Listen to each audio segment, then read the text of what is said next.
Power on. Select your players. Pierre, Sarah, Glenn. Select your topic. Games. Select your format. Entertaining podcast. They're called the Bunting Boys. So make some fucking noise. 'Cause they're gonna talk about video gaming and stuff. Button Boys. It's time for the 3 Bs. Button, Boys, and Hello. Welcome to the show.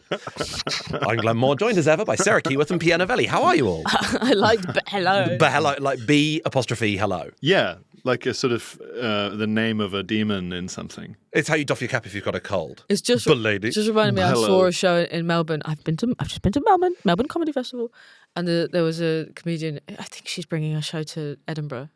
Kate Dolan. I saw Kate Dolan. No, Kate Denhart. Oh. There were two Kates. Both had amazing shows. Kate Denhart. And she was doing an impression of a man while she was sexting. But every time the man was talking, she'd go, "Buh, buh, buh, that's nice, buh, buh, buh, that's good." And I'd forgotten it. I was like trying to remember what the noise was she made. Yeah. That's just bellows. Right? Bellow. Yeah. What we've both been Australian. You've been on tour. This is the first time we've been in the same room for several weeks now. Shout out It's to the We have nice. so Yeah. much to talk about. Oh, We have my so much God. to talk Shout about. out to all the Button Boys fans who I've seen on tour. They've been in the crowds. They've been cheering. And those of you in Melbourne and Sydney who came to my shows, it was crazy to meet you. Really, really glad that the podcast had made its way over there. None of you at mine. No.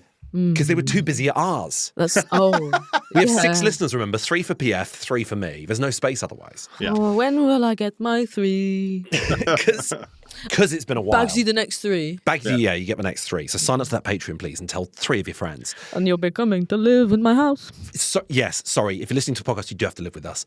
We hope I've made it very clear. Gary Lineker had to take mine in. We've been away for a while. We've so much to talk about. What have you guys been playing? I've been playing on my Switch on the plane both Pokémon Red Ooh, yes. and Pokémon Saffron. Okay, if there are any Pokemon obsessives out there who've noticed that I said Saffron instead of Scarlet, I apologise. I can't apologise enough. I got my Reds mixed up. I mean Pokemon Scarlet, not Saffron. That doesn't exist. How embarrassing. Carry on with the episode.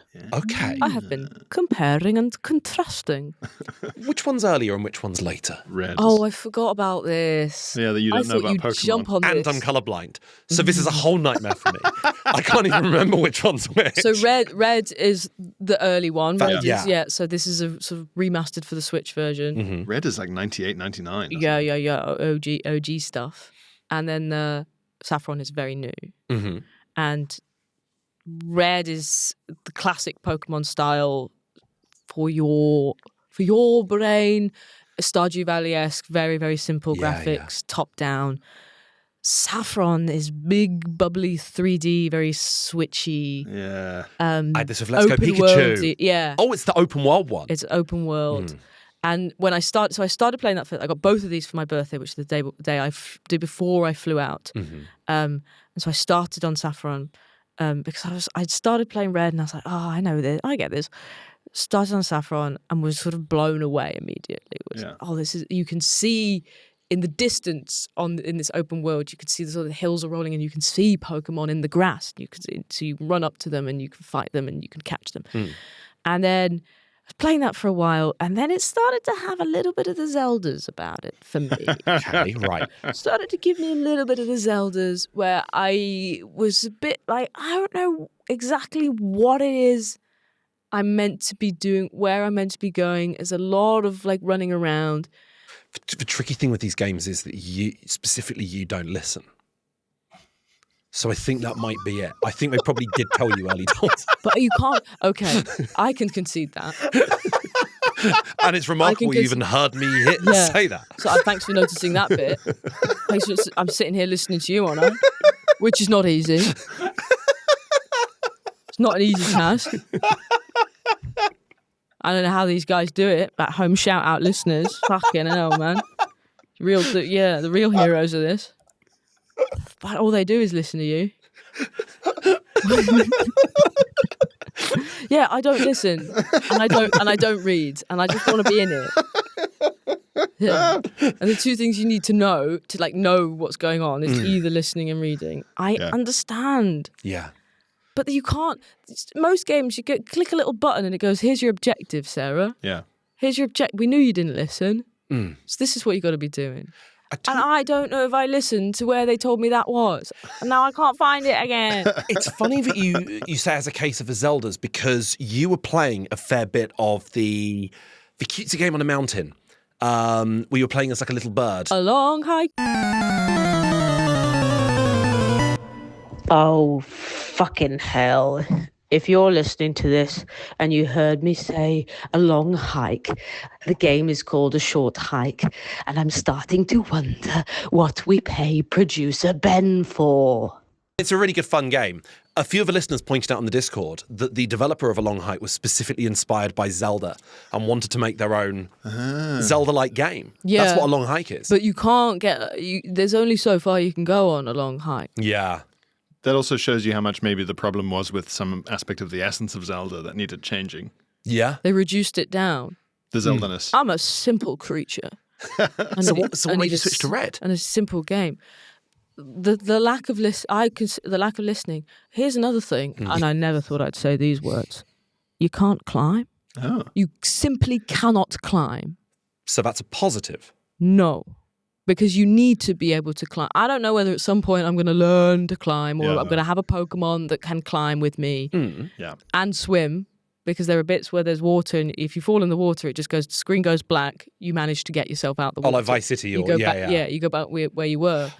So I'm like, maybe somebody needs to write to me and tell me like what am I doing wrong? And if it's the listening thing, you must be able to tell swim. me that. Pokemon Red, you could teach a Pokemon to swim in. So that's the thing. Am I trying to run before I can walk? Have I got to just stay where I am and explore the little area I'm in and learn some shit? I do like it in games where a character vocalizes, I don't think I'm quite ready for here yet. I should come back later. That's what I would like. It's a bit kind of patronizing to some extent, but you've also saved me a lot of time. And I also like it in games where when you fall into the water, instead of like old GTA where you just die, it does go screen black and you're back on land as if to be like, pretend we didn't see that. That was really embarrassing. Yeah. I That'll won't, never happen. I won't show the footage of him struggling back onto the bank. Like playing a board game with a little kid. Okay, we'll reverse that. We'll undo that move. Exactly Yeah. that. Yeah. Right. You don't want the child to see the ego death of their character crawling, slipping. Yeah. Like sort of trousers coming down, sort of half out. Yeah. Feet going Yeah. for the rest of the game. Yeah, the shoes are squelching. Impossible to It's get impossible dry. to stealth. Everyone can see your footprints. Yeah. They're starting to pong. Yeah. You smell of seaweed. So then I switched back to Red because it's a perfect game. The simplicity of it is just wonderful. I like the top-down element of Pokemon. I don't think I need big 3D open world. I like the simplicity. It's relaxing. And I think you play these kind of games because they are quite relaxing. There's a sense of stress in these newer ones where there are people everywhere. Yeah. I feel like I'm in a busy room. Yeah, quite like it on RPG where you go to a village and you go, there's 3 people here. Yeah. I don't know how they sustain the village. I don't know how they don't go crazy and turn into The Shining, but it's nice. And they're all walking about 3 paces one way, 3 paces the next. They're not going to get me. I decide when I speak to them. Yeah. My heart does sink when I, in an open world game, go into a town or village and I see about 20 NPCs because I go, I know I have to talk to all of you. Yeah. I can't bring myself to not talk to all of you. What happens if one of you's got a bit of information? And what if the important bit of information is in the final bit of the 9-sentence string of questions where it's anything else you'd like to tell me? Yeah. It's like walking into a family party. You go, oh, fucking hell. And you stand at one end of the party and you go, I want to go and get a drink, but I know there's at least 5 conversations in between me and getting a drink. As you're trying to walk to get the drink, it goes. A wild uncle appeared. Auntie Sue challenges you to a catch-up.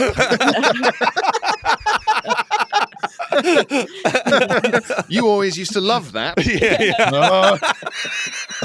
fight, run, items. Items. iPad with Candy Crush on. Throw.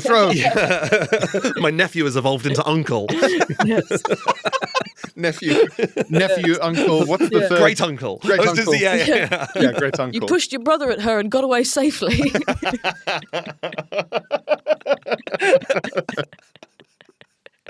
Evasive maneuvers. Gin and Shit self. Mud throw. Yeah. That's right. Pokemon Family Party Edition. Yeah. We'll make it. Perfect. Well, we'll come on to that in a moment because that could feed perfectly into our main topic of the show. Yes. Unfortunately, we've got to hear about what you guys have been playing. Yeah. Unfortunately. Fortunately, we've got to listen to you a bit. Yeah.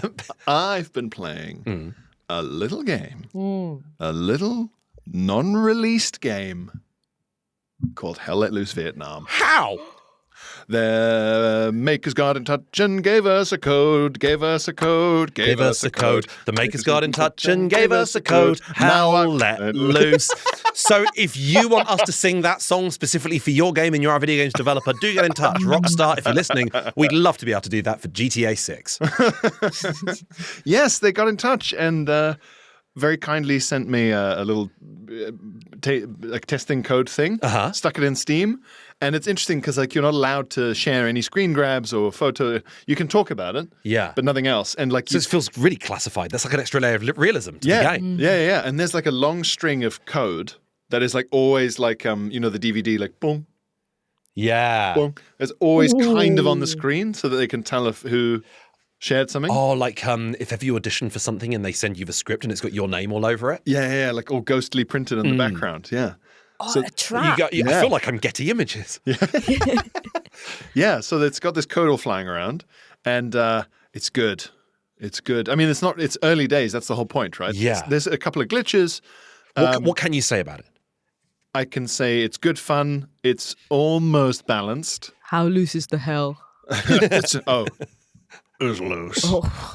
Oh, it's flapping around there. It's US forces. Get it on ITV because this is some loose hell. Hell let Have you loose. got the Jay McDonald skin? Hell let loose women. Yeah. It's Colleen Nolan versus McDonald. Colleen Nolan wearing aviators and smoking, leaning out the window of a Huey. Listening to Gimme Shelter.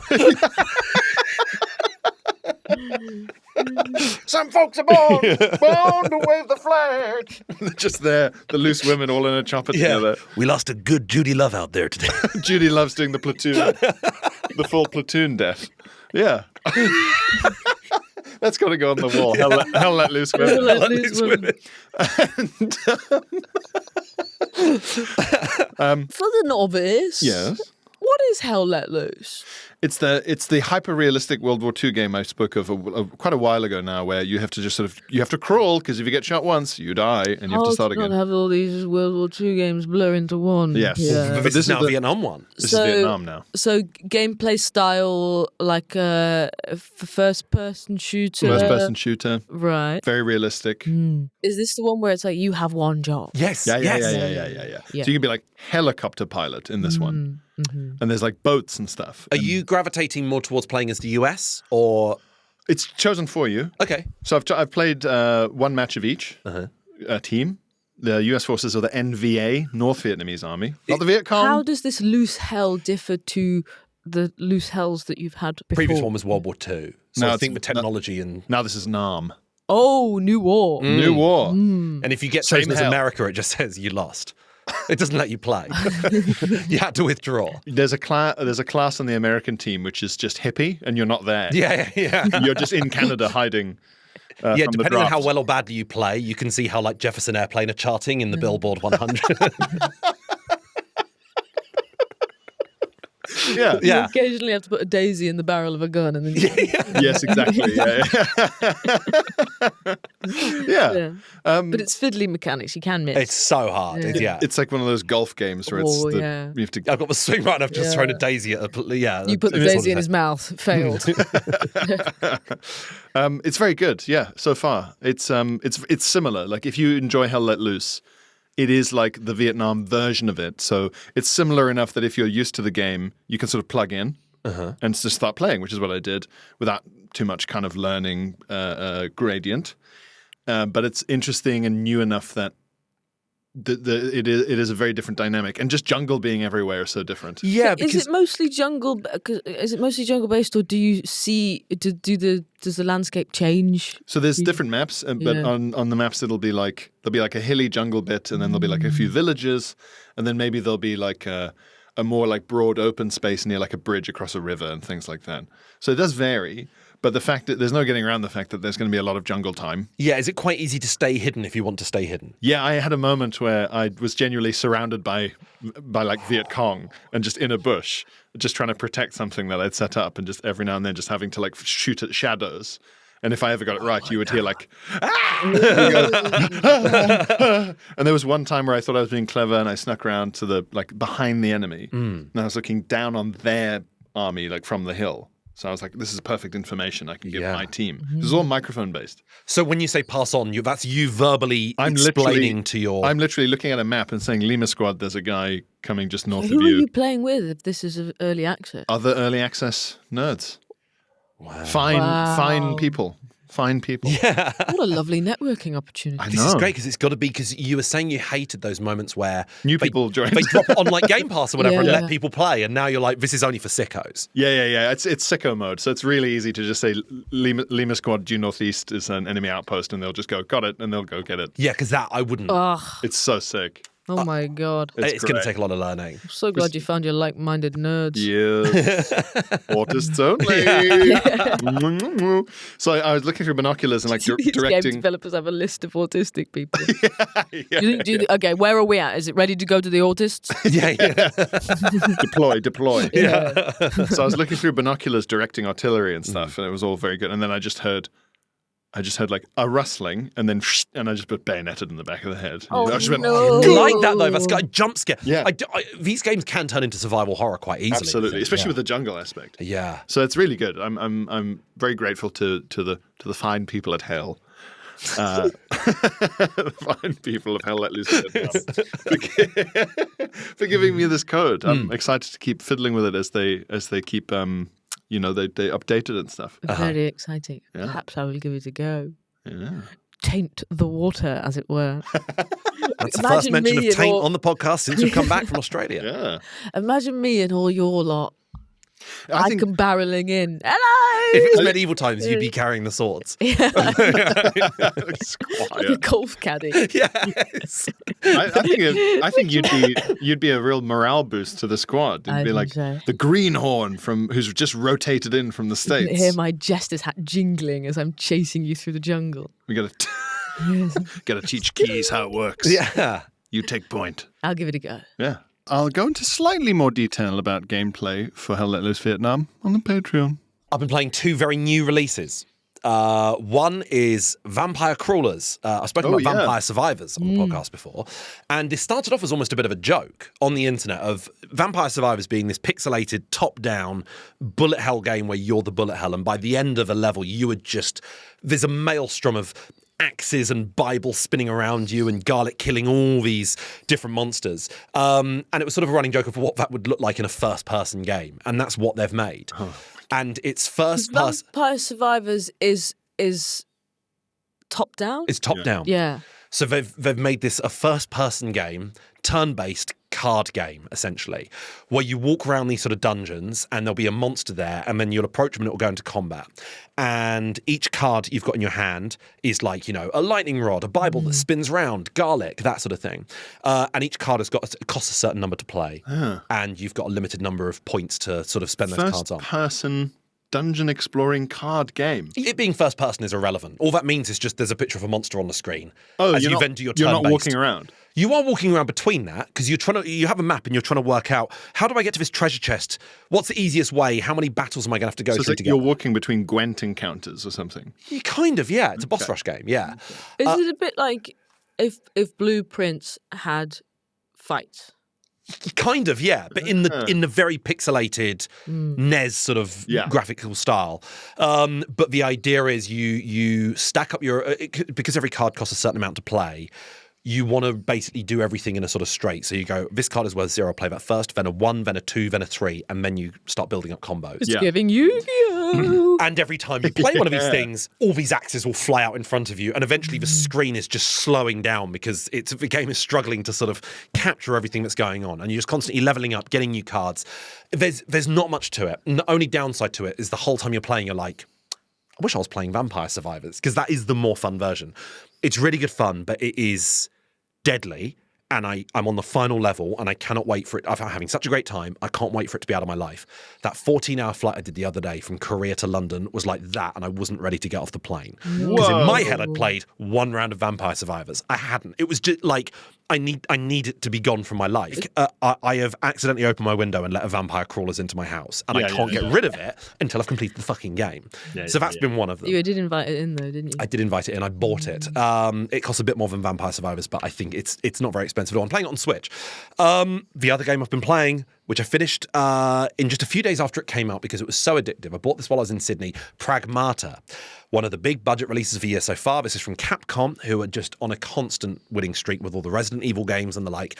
This is a third-person sci-fi action game that could have come out in 2009 were it not for the great graphics. It feels very Xbox 360. You are an astronaut called Hugh on a moon base, and you have a companion who's basically an android called Diana, who is like a 9-year-old girl. Hugh and Diana. So some real sort of foreweddings and a funeral-ass name. It's the one thing we didn't want to happen. No. There's no, this isn't, that. No. But she's just a girl in like a huge blue coat who's just clinging to your back the whole time like a monkey. Oh, we've seen the poster for this. Yeah. Creepy. But the thing that sets the game apart Who from just made that? Capcom. No, who made Diana? Why? Who made the little girl android? They're basically, for this moon base, they're sort of assistants, I guess. And they sort of do all the tech side of it, and she's basically hacking stuff. She couldn't be a grown-ass woman? Yeah. Yeah, that is a strange just element a to it. cube. Yeah. Because yeah, she should just be Hal. So much of the budget is making it into a realistic 9-year-old girl. And you so just much of the budget- Sorry, it could be a cube that could talk. And so much of Yeah. the budget as well has gone on improving her hair, because this was first announced, as far as I remember. Imagine the actual designers. They're like, we need androids to help us. We do. What do you want them to look like? And they're saying to this guy, the android is finished. All the technology's there. And he's like, no. No. Aesthetically, I've got some big ideas for this. I want hair. I want android hair. Yeah. Robo For hair. who? Who's it for? I don't know, but if you play it, you get to meet the police. So it's a really fun game. It was first announced in the PlayStation 5 showcase. So we're talking like, must have been like September 2020. And I remember seeing the trailer, and her hair looked rubbish. It looked awful. I mean, they've improved it. So much of the budget has gone on making this hair. What's going on? Are you Gokwan? What's happening? No, she just I think the idea was they wanted to create a bit of a Last of Us-esque dynamic of older guy and a child, and he doesn't really like kids because he just wants to get on with his job, and actually they end up having a quite sweet friendship. Googling it. He crowbarred open the box of his robot helper and was like, what the fuck? Why have they sent this? It's Oh, not a it's got strange bit of game. The Witcher about it. Screaming It's a into bit space serious. that it could have been the cube. Kind of, yeah. But they have... She looks like Annabelle. Annabelle's the horrible, terrifying doll. Yeah. I think you're thinking of the one who's like... Oh, the one that does the dances. yeah. The one who does the dancing. The robot one. Megan. Megan. Again. M3GAM. M3. So what sets this game Regan. apart? There's two things. Because as you're playing it, you're like, this is just basically Dead Space. Yeah. Or Mass Effect. With an unsettling extra character. She's really nice. It's nice. So, I'm telling you, Why are you getting defensive? it's wholesome because you guys are being weird. You're making it strange. She's actually really nice. I don't think we made it strange. I think the 5-year-long hair department. You're saying, hey, Glenn, why are you hanging out with this 9-year-old girl? You're going, she's actually fun. Yeah, we're mates. She's nice. Yeah. Oh, good. I thought it was weird because she was horrible. She's nice. So, two things make it a bit more interesting than just your average sort of Yeah, the sci-fi concern space is adventure not on like, the moon is base. she good for you? Yeah. Yeah. Why do I fucking bother? So, two things sort of make this a bit more distinctive. One, Okay. The moon base has been made to, I guess, to integrate the people who are meant to be living there because it's an abandoned moon base. Everyone's gone. To make the people who used to live there, to make it a bit more like home, there's like entire recreations of like Manhattan and beaches and stuff like that. So the levels make it very interesting. You don't always feel just like you're just in space. The other thing that makes it interesting as well is Hugh's weapons. All the enemies you face are basically robots, and Hugh's weapons have almost no impact on them. You think it's going to take an hour to shoot any of these robots. So what happens is every time you aim, this is where Diana comes into it.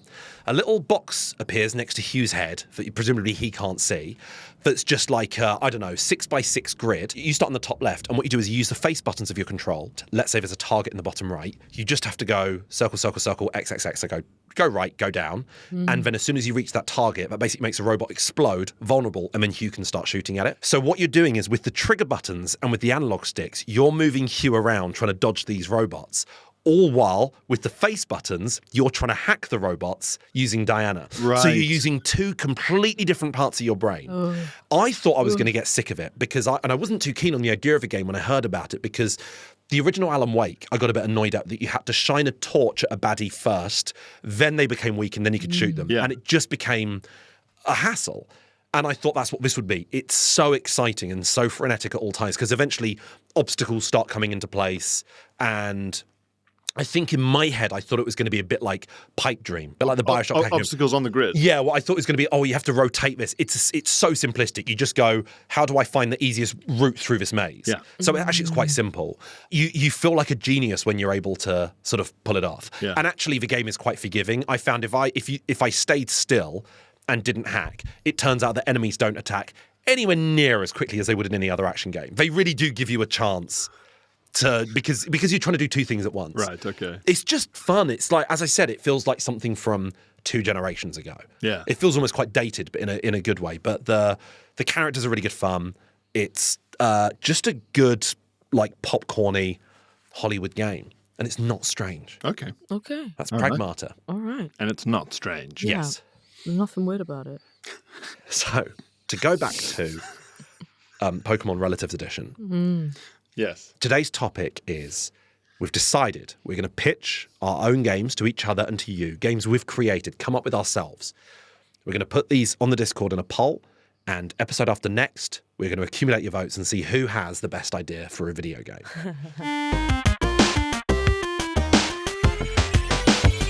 Bunting Boys. I was nervous doing this. I have 2 ideas, so I might be splitting my own vote. Do you want to go first, then Sarah, then moving back to you? Sure. Yeah. Yeah. Yeah. So how did you guys approach this? Did you go with the aim of like, I have always wanted to play something like this and it doesn't exist? Or were you like, this is just silly Billy behaviour? Bit of silly Billy behaviour. Yeah, mine's a bit silly Billy. But I think I quite like mine. I'd play mine.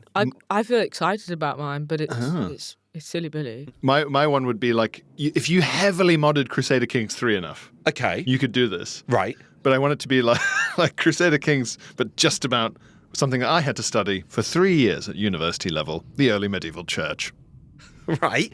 I'm in. Yeah, so like you can work your way up to Pope or whatever, but it is just stuff about like disputes between bishops about boundaries and things, and like, oh, the monks have got too fat and everyone's angry at them for being so fat. How does this play out? Does this play like Crusader Kings events where the screen just freezes and Yeah. some text comes up and you Yeah. have to choose a decision to make? Yes, yeah. And you can do what medieval monastic communities and churches did do, which is like you can fake a document and be like, oh, what?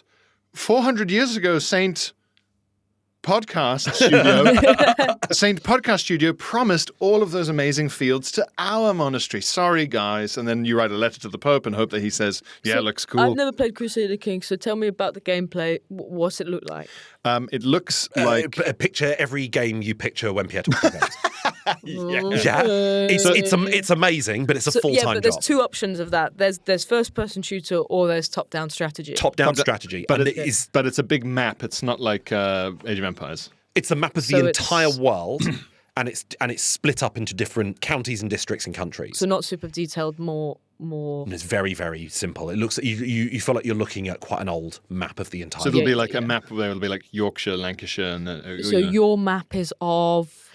of bishoprics and of parishes. Yes. Okay. And so maybe it would be quite a challenge to start out as like a parish priest who's in charge of of 3 villages, and then work your way up to like the Archbishop of York. So this is sort of Conclave, the video game. Kind of, yeah. And there's all sorts of scheming and things, and like how much beer do you brew, or like what how do you focus your monastic communities? What do you focus them on? Administration, art, paintings. But to what end? So you said, for instance, you can forge documents. Yeah. Would that then to expand your ecclesiastical territory? But what's the consequence of that? Is there then a slider that's like you're now corrupt? There's a corruption slider. Yeah, well, that's true. You could have like good and evil playthroughs, I guess. That's true, yeah. You can either get more power by doing that sort of thing or by performing sort of mass conversions and stuff. Be like, the Saxons are still pagan, my lord. Is God real? In the game, yeah. Or real enough. So are there events involving God? Game? Outside of the game? Yeah. This is where we advertise the Patreon. Vote on the Discord. So relieved to get to the bottom of this. That's for subscribers only.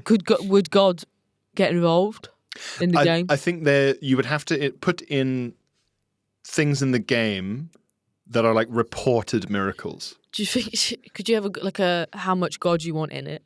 Godometer? A godometer. So like the arachnophobia setting in Hogwarts Legacy.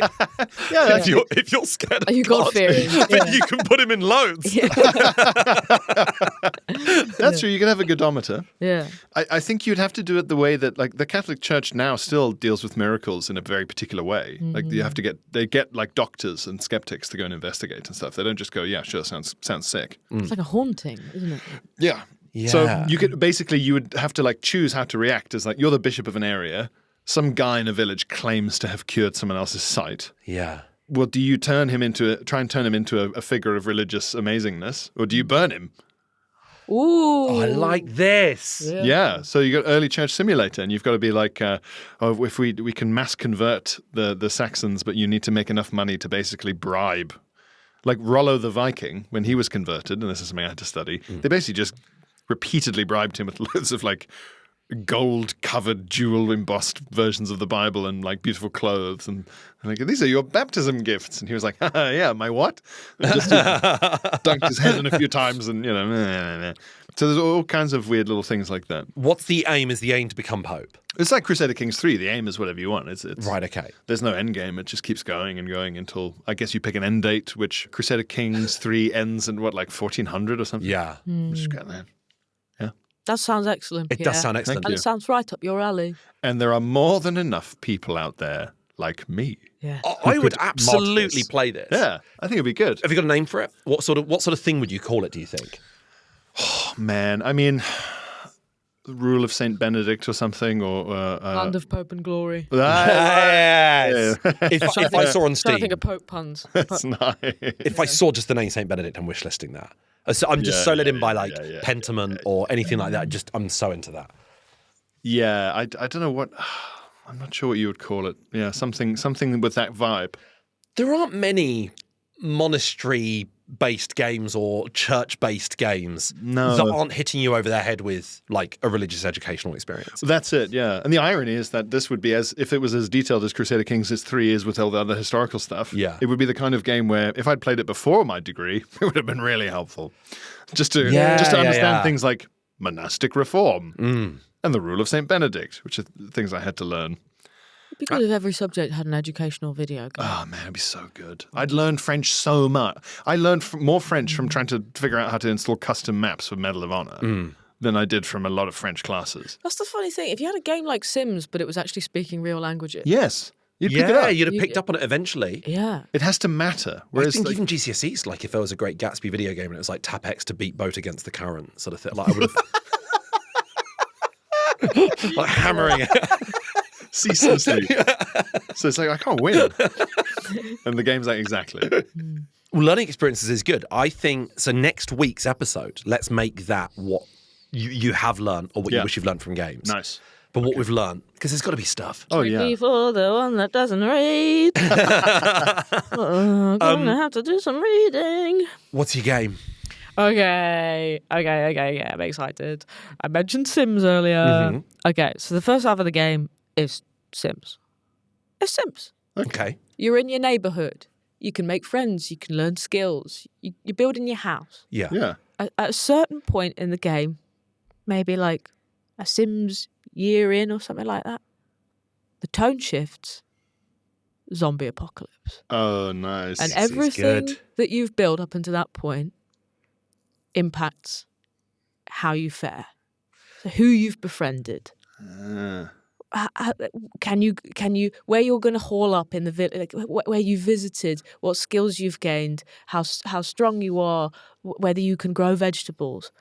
All of those things impact how you then go on to survive. Yeah. So it's sort of a realistic. You get the before, In which where you learn who you are, you work out who you are. Do you have a family? Are you a loner? And then maybe it happens slowly. You start to see signs of this thing seeping in. People start disappearing. People start acting strange. Then suddenly, bam, zombies are at the door. Nice. I like this.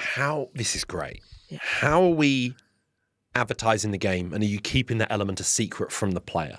Do they think they are genuinely just playing a Sims game? Because would you, if you knew it was a zombie apocalypse game, you would start inexplicably having an enormous vegetable patch, and you'd be that one guy in the village who's building an ark. You'd be that one crazy guy. I think you advertise it as that you know what's coming. Yeah. You know what's going to happen. Okay. But maybe each career path, each choice you make just does have a different impact. And it so would you've be got to try and useful. work out Yeah. what your preferred path would be. Yeah, so if you work in agriculture, for instance, you would be very good at growing vegetables, but it might mean you're not very good at, say, the engineering aspects of keeping the electricity. Yeah. And maybe there's a benefit to having like lots of children, so that you have like a team around you, like you're more defended. Oh, I'd Yeah. see in them as this a burden. world. You'd see them as a burden Yeah, because yeah. you think it's better to be alone. Yeah, I think so. But then I guess you could have this other element of, well, who your spouse is. That's Yeah. also useful. Do your neighbours turn against you, or are they your friends? Yeah. because You of know, how are you they- behaved at parties. Are they coming for your agricultural? Are they coming for your veg? You've got this big desirable vegetable patch, but maybe that's coveted. Yeah. This is really good. I like Yeah. this. I'm trying to think if any game has ever tried to keep something a secret before. This is spoiler territory. For anyone who wants to play the game, Doki Doki Literature Club, genuinely, skip ahead. Right. Sounds made up. It sounds made up I will because... never play this game. So hear me out. So Doki Doki I know Literature what it is. Do you know about What's it? it on? It's I played it on PC. It's PC. And it's like one of those like romance it's a dating sim in which you just have those still images, like Dream Daddy. Still images in which you're a guy who started at this school where there's a book club and there's 4 girls who you are in this book club with, and your character is trying to, I guess, decide who, or trying to woo each sort of individual one.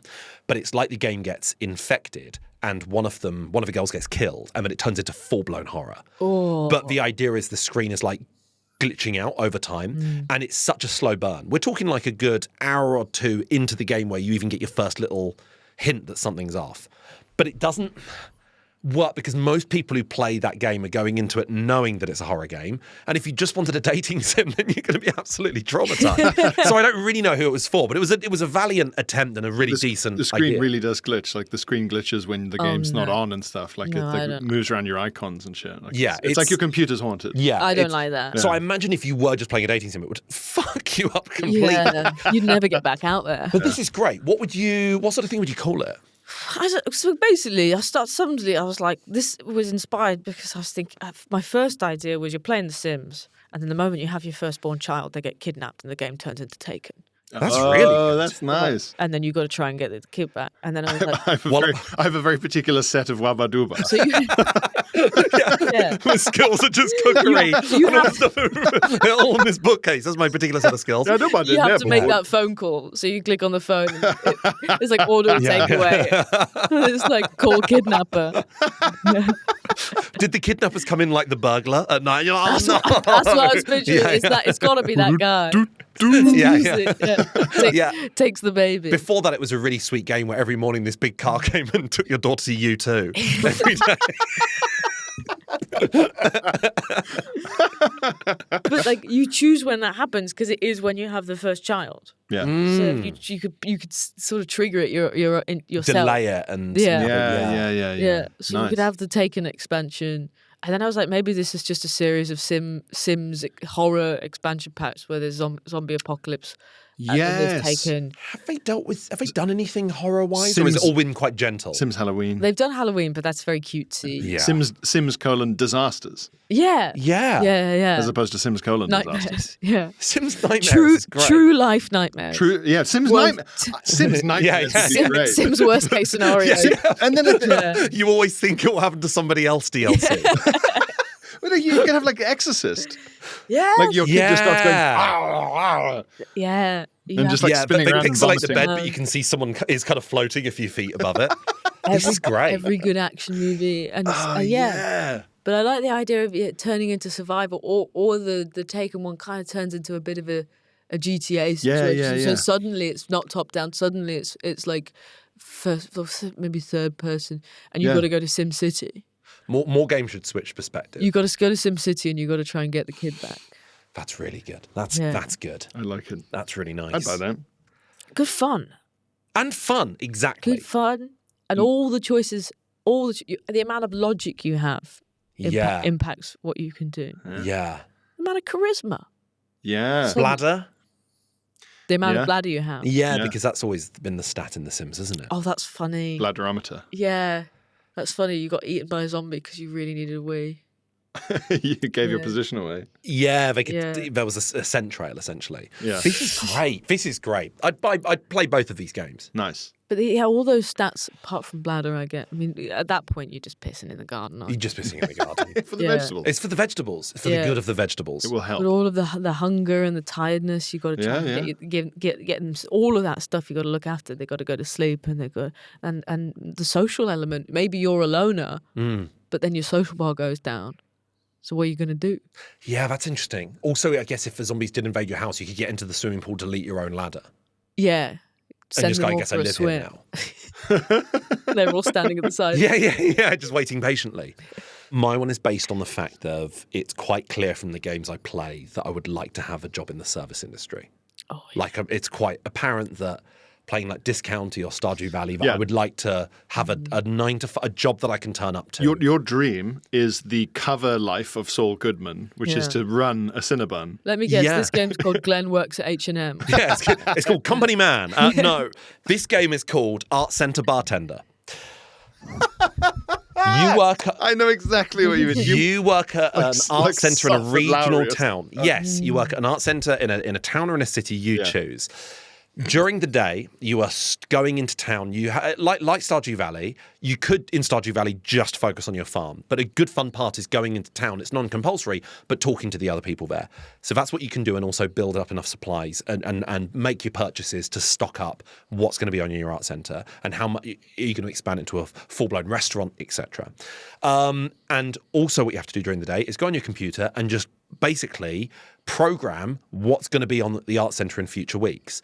So sometimes it's cinema, sometimes it's pantomime, sometimes it's an edgy cancelled comedian, sometimes it's something for old people, sometimes it's something for young people. Yeah. And then in the Sidekicks, cover evening, bands. it basically becomes Dave the Diver, where you're serving drinks and serving food to the people that come in. But based on the events that are on, it completely changes what sort of people are there. So if it's a drunk, rowdy event, like it's a band playing, for instance, you might have to be mopping up sick and the like. And also, like with your religious game, real-time events sort of pop up where you have to make sort of a decision. Yeah. And you're sort of ranked based on how well that Comedians event been went. cancelled since you put them on. Oh, there's a protest outside. Yeah. So you have a very sort of tranquil, languid early start to the day where you're just going around town, like in David Dive where you're doing the Little sort fishing. of anxious sting of music, and then a pop-up that says, "Have you seen the news about Russell Brand?" And you go, fuck. Oh no! More Oh news. God, he's sold out 2 nights here. Yeah, he's going to be flicking through a Bible for 2 hours.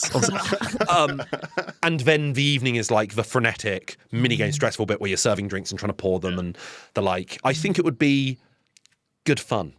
Yeah. I think so. I think that's good. I think I was Yeah. inspired by the fact I've been playing a few sort of coffee talk alikes. And Coffee Talk was a game I didn't really enjoy very much, but I played it over Christmas Is it where, more talking, less coffeeing? yeah, it was all talk and not really making much coffee. I mean, there's a couple of games that are very similar. One, I wanted to be serving people. To stop talking to me, I'm on the job. One of them is one I'm going to recommend in the Patreon, so do sign up to that because it's a game I really enjoyed playing in Australia. But another one I played was called Tavern Talk, and it was coffee talk, but in like a D&D sort of universe. But with those games, they're a bit wet and schmaltzy sometimes, and everyone's just too good to each other, and there's no friction. Yeah. And so I think this would be... You're being kind to an orc. This is about the customer. British public. Yeah. It's hell. And could you choose what kind of, are you like a grumpy bartender or are you like a... You can choose from your conversation options if Yeah. someone's coming in directly, exactly how you address them. And also you kind of influence their behavior based on the strength of the drinks you're buying and the like. And you can like change the stock and stuff. Like I remember Didcot Art Centre. So it's like right in Didcot Parkway. Oh, yeah. So Didcot obviously is Didcot, but all around Didcot are like fabulous villages. Didcot near Oxford, if you don't know what Didcot is. Yeah. Yes. But it's not Oxford. No. But you could see from the art centre bar and like food bit that they were trying to cater to incredibly posh village types and the people who live in Didcot. It was everyman's snacks, not Odeon snacks. Shrimp cocktail. But it would be a mixture because they'd be like carling on tap and wasabi peas. So you go, well, you guys are really riding two horses at once. Yeah. You really need to pick, I think. Yeah. And so like the mixture of snacks would be like that kind of variable, and the drinks would be varied on that. And you go, oh, they're trying to appeal to two. So that would be an aspect to be like, which should we stock? Exactly. Yeah. So like, you know, Jimmy Crisps, the 80s comedian, is coming. What drinks shall we? Yeah. Yeah. But also if it's a kids' Get entertainer the pork pies in. Yeah. Exactly that. Yeah, so that's yeah, Art Centre Bartender. What is your second one? Nuclear Submarine Manager. I went on a submarine a couple of weeks ago. Did you? No way. Yeah, Sydney, the Maritime Museum. I went on a submarine. I'm too tall for submarines, is what I learned the hard way. It was an agonising experience. Oh, no. And of just having to I prefer it if I had to be crouched like I was stealthing. Instead, I had my head fully down, like when you're walking through a revolving door and you feel the need to look at your feet the whole time. When you're at a sad occasion. It was that. I felt like I was observing a minute's silence before a football match. It was that. It was that. It was hard work. Oh, no. How long were you in the submarine for? Just a couple of weeks, and then I got given shore leave. It was fine. About half an hour. And how deep down did you go? Well, the submarine is on the surface of the water. But it was just like a couple of stories of submarine, I think. Double-decker submarine. Double-decker So Jumbo the submarine did not submerge. No. You just got to go It is on a one. still submarine. Well, that's Now we know. less interesting. There's a... Well, yeah, obviously. The way you sold it. Yeah. Like if somebody Oh, said... like I travelled. somebody If I said, said "Oh, I travelled on a submarine. Somebody said, I went in a helicopter the other day. Oh, yeah. You'd think that they'd been flying. And actually what they mean is they're in one of those ones in like the Asda lobby where you put in a pound and you just move forwards and backwards. Yeah. Let's do that. You walked around the stationary submarine. Yeah. Sorry to really pick holes in there. No, it's absolutely fine. Absolutely No, fine. I've come across more Yeah, what's impressive. the game? That was so loud. That really peaked in my left ear. Whoa. I felt that. Yeah. Jesus Christ. I'm glad I didn't see what face you pulled when you did that. I'll see it on the video nasty. We're later. gonna have to play that back. Jesus. God, Well, really touchy about this submarine thing, aren't you? your wife was talking about an article she read about Trident nuclear submarines because they have to be submerged for some 203 days. They have to be. Yeah, in a row. So for 203 days, you're in this big pipe. What happens if they come up after 202? They fail their mission, Oh, and the Russians know You're where our leaving nukes are. mission area because Yeah. you can see the surface of the water. And they only breathe recycled air, and they only drink, recycled seawater, purified water, and they have to eat, a very limited selection of meals. And they're in this tiny tube, and it's months and months and months, and they can only travel at 3 miles an hour. And they're boobling around somewhere deep in the ocean, top secret, and boobling's a good word. yeah. And do you know the thing about the letter? I know what letters are. Well, hold on to your hat, because every H is for hat. When we say letters, do we mean alphabet or writing a letter? well, I suppose both. Every Can't do one without the other. Yeah, Can you? exactly. Every nuclear submarine has a letter from the Prime Minister in a safe. And every day at a particular time, they check to see if the Radio 4 or the World Service is still broadcasting. And if it's not, like if they can't get any sign that Britain as a country still exists because it's been nuked, they open the safe and take the letter out. And in that letter are instructions from the Prime Minister about what to do. And it might say something like, Just be yourself. just be yourself. I believe in you. Yeah. Or it might, it's like eggs, cabbages. No. It'd be really funny if you're Prime Minister to do that. Or just to write, I like pineapples. Yeah. And then just leave it in there. Meanwhile, Starmer's shooting himself in a little. It's the picture of your own balls. Yeah. What? It's a photocopy of his bums. So sometimes the instructions He's there all day. How many submarines we have in this country?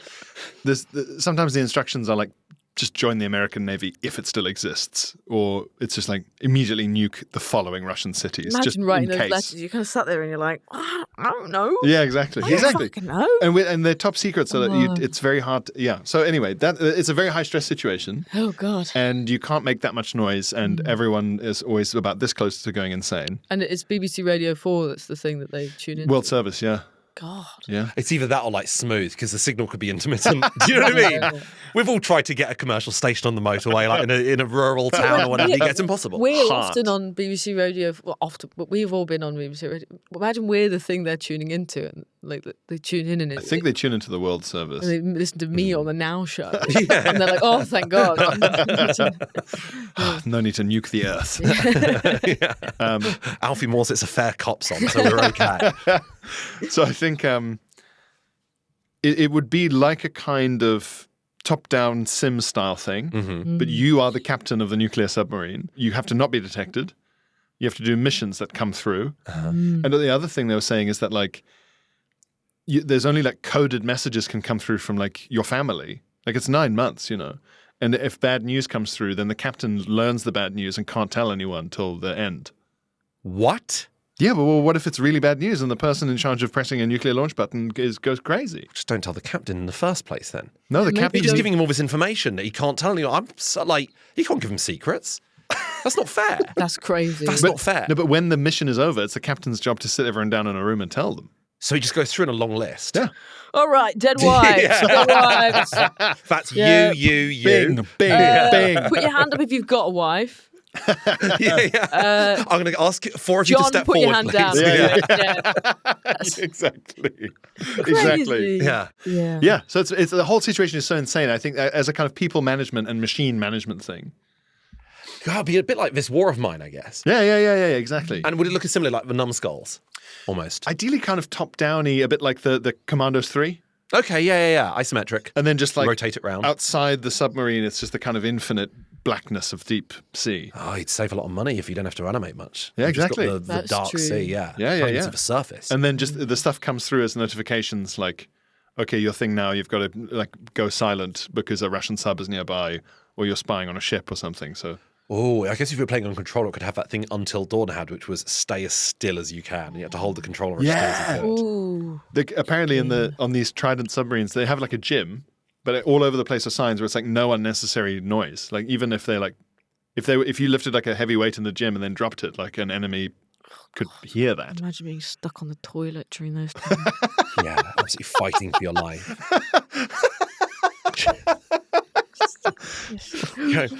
The fate of the world depends. Depends on me whistling this fart out instead of You're doing that thing where you line the bottom with toilet paper. Yeah. I'm trying to get it. Yeah. One plop took them out. Yeah, I think it's probably best to just catch it in your hand, slide it into the you went like a grenade. Torpedo tube. Yeah. So yeah, that's my second one. Oh, Wow, That's- that's bleak. Yeah. that is sad. I Nuclear like, sub manager. like the Pope one better. Yeah. Yeah. I think maybe I'll stick with the Pope one. Well, we have 4 options for you. We're going to put those on the Discord, and episode after next, we'll be revealing the results of who supposedly What has are the they best called? and most popular What are option. they called? An art centre. Art Centre manager. Bartender, Art centre bartender. rolls off a tongue. Rule of St. Benedict. Rule of Sir Benedict. What's mine called? Sims Apocalypse. Nightmares. Yeah, Sims Nightmares. Yeah, and then your final one, nuclear. I'll stick with my Flubby I don't- Subby. Flubby Subby. I don't want to split my own. I don't want to split my own vote. So you're going to choose what you're going to go for all the same benefits. Yeah. Okay, Your second one's called Try Not to Fart. Yeah. You won't last 10 seconds. Well, that's 3 options for you then. Do sign up to our Discord. You can do that by signing up to the free tier of the Patreon. Also, if you enjoy the podcast, want to support it, then you can sign up to the middle tier of our Patreon, where for the price of 1 coffee a month, you get a whole extra episode every single week, a full episode of Button Boys, plus access to the entire back catalogue and all the episodes ad-free as well. Then we've also got an additional tier called Player 4. And if you sign up to that, then once a month you get access to interviews we do with comedians and famous faces talking about their favourite games, what they like about games, what they dislike about games. We've had Phil Wang, Celia Piccola, we've had Christopher MacArthur-Boyd, we've had Tom Walker and Demi Lardner. It is so much fun to do and we love having you on board. So if you would like to sign up for Patreon, please do. Should we get Gripey over on the Patreon? Let's do it. Let's get gripey. Well, this has been great fun. Thank you so much for joining us. We'll see you next week on the main episode. We're going to be talking about what we've learnt from games in the past and what lessons we can take from them. But thank you, Sarah. Thank you, Pierre. I've been Glenn. We'll see you next week. Goodbye. Ta-ta. Bye. Button Boys.